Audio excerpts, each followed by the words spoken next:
It is my pleasure to welcome His Excellency Mr. Gotabaya Rajapaksa, President of Sri Lanka. Your Excellency, you have the floor.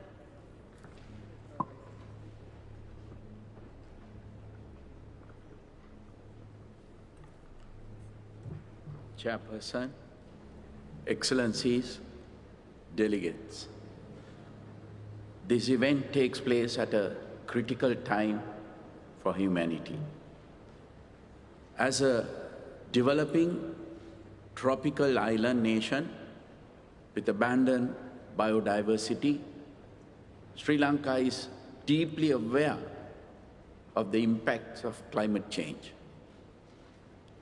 Our rich philosophical heritage, shaped by Lord Buddha's teachings, places great value on environmental integrity.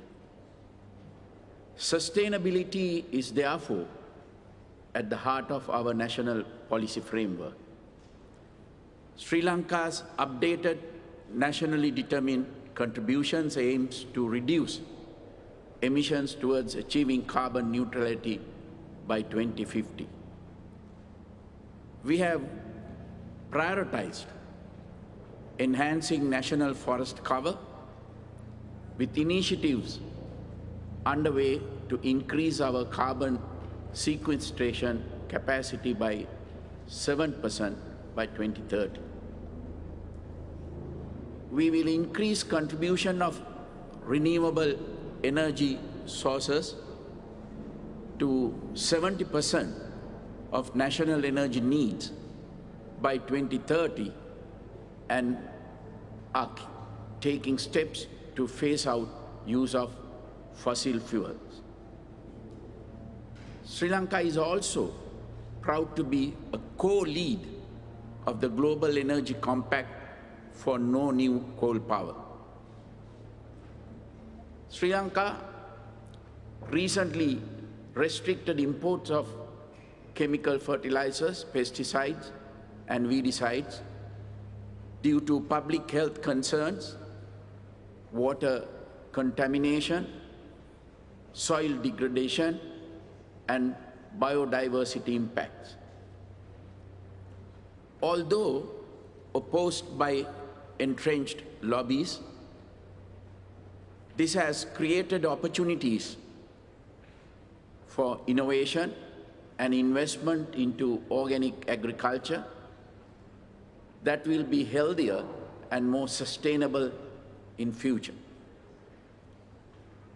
Reactive nitrogen emissions from overuse of artificial fertilizer is a major contributor to climate change. In 2019, Sri Lanka spearheaded the Colombo Declaration on Sustainable Nitrogen Management, which seeks to have nitrogen waste by 2030. We look forward to more countries joining this initiative. Sri Lanka also leads the action group on mangrove ecosystems and livelihoods under the Commonwealth Blue Charter initiative. Sri Lanka welcomes investments, technology transfers, and climate financing for its ambitious sustainability efforts, along with broader development assistance to support recovery from the COVID-19 pandemic. Climate change affects all nations, but disproportionately impacts developing island nations. Developing nations that take bold steps towards climate change mitigation and adaptation deserve extensive support. It is essential that the world's largest emitters of greenhouse gases fulfill their national commitments and assist developing nations navigate through the climate crisis.